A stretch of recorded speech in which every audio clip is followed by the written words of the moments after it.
Hello, everyone. This is Sapphire Esquire again, here to give you my thoughts and opinions on the Stefon Diggs trial and verdict and the potential message that we can all take away from it.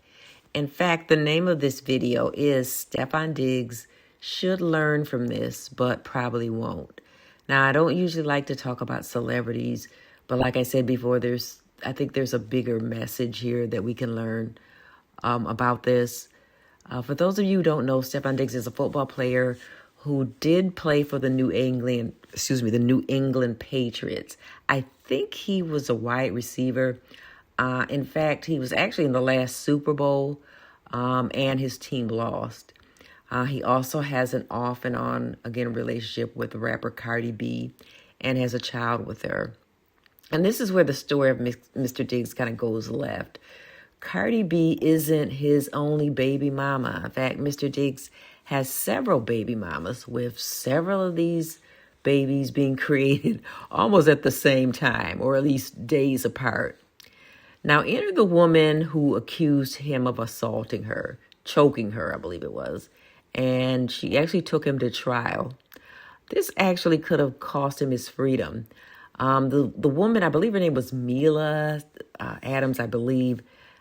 She was apparently employed by him as a chef, and I'm putting that word in quotes. And she became basically a live-in employee.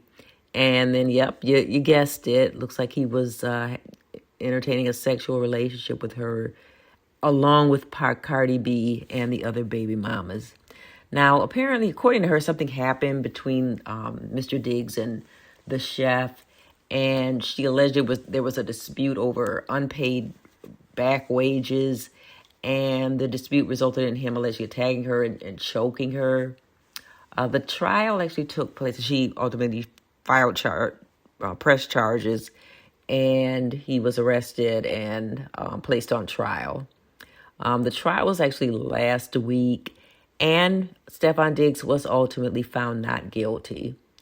And this is, I guess, where the lesson really comes in, because I'm going to tell you something. Stefon Diggs was really lucky.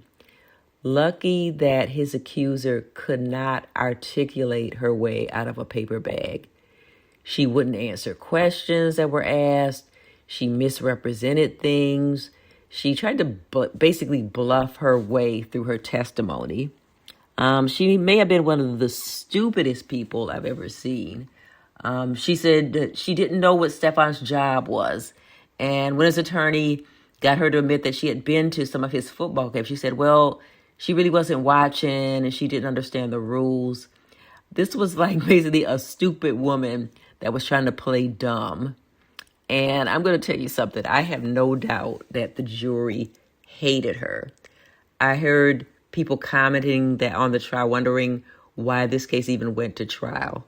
Well, the reason is because Mr. Diggs is a young black man. And when someone accuses a black man of anything, the system will take it seriously. This woman was just, unfortunately for him, this woman just had no credibility at all. I mean, she really was kind of a joke. She reminds me of the term we used to use back in the day. We would say this is like a chicken head. She was, yeah, so it's like people say, yeah, stay away from these chicken-headed women. And that's really what she appeared to be. Now, the question is, why would a man like this, he makes tens of millions of dollars, he's famous, he plays professional football, even really be messing around with a woman like this? Why isn't there more discernment, more caution? I don't know. It just seems like he seems to be just so careless and thoughtful with the people that are around him. And that's really a lesson that hopefully he'll learn from that. And to actually have somebody like this in his home. Now, apparently, even after he was acquitted and the case is over, she's apparently crashing out and releasing more text messages and, swearing vengeance and things like that. So I guess you could say he really seems to know how to pick them. I remember a video came out a few years ago of him. I mean, because he's a notorious womanizer.